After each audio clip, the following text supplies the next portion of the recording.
দুনিয়া কাঁপানো প্রেমের প্রতীক, বিশ্বের সপ্তম আশ্চর্যের অন্যতম তাজমহল। যদি বলি শাহজাহান এই সৌধটি তৈরিই করেননি, যদি বলি এর আসল নাম তাজমহল নয় বরং তেজমহালয়, যার ভেতরে লুকিয়ে আছে বহু শতাব্দীর পুরানো এক শিব মন্দির।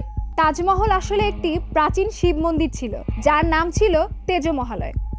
এটি 1155 খ্রিস্টাব্দে চান্দেলা শাসক রাজা পরমর্দী দেব তৈরি করেছিলেন।